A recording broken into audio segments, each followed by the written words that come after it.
There is a white sheet of paper. Upon it, a drawing is sketched with the same pencil. In the drawing, there is a carousel, and behind it, a forest. Above the forest, clouds drift, and above them, the sun shines.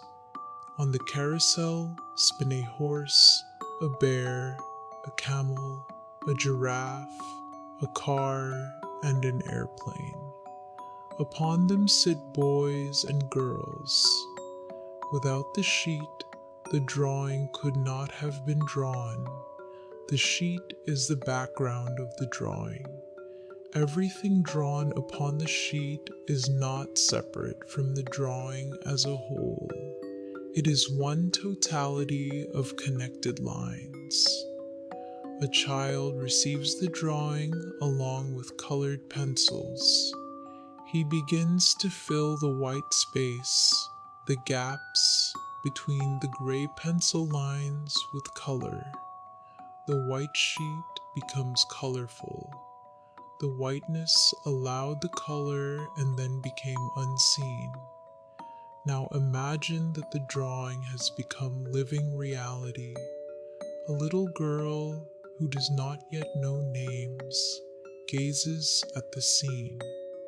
She sees all the different forms before her, yet they are not defined by names in her mind. She knows nothing of distance or of the spaces between them. Her mind also does not know that colors have names. Everything appears before her as a totality of colors and forms. When she begins to learn names, she will begin to see them as separate from one another. The mind that has learned names is like a medium through which the single light is refracted into colors. Before knowledge, all the forms appear different in the girl's eyes, yet undefined, as one continuous sequence without separation, like invisible light. With knowledge, the mind marked the continuity as intervals and clothed it with differences, names, and concepts. And the drawing gained solidity in the eyes of thought, like visible colors.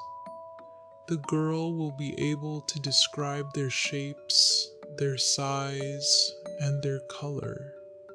Her mind, which was formed from knowledge invented out of sounds and letters, gave solidity to all the forms before her, though in their origin they are equally without name.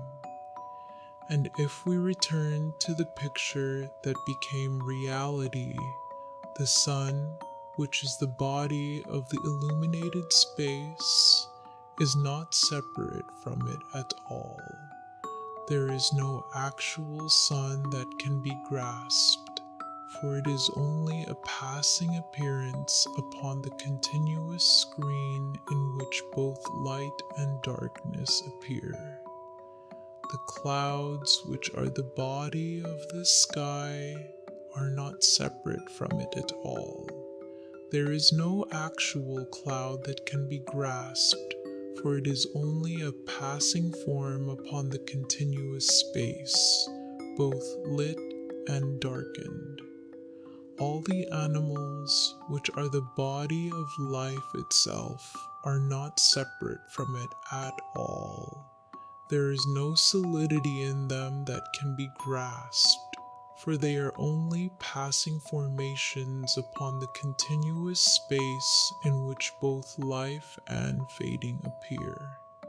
The car, the airplane, and all human inventions are nothing but momentary combinations of materials that in their origin are nameless.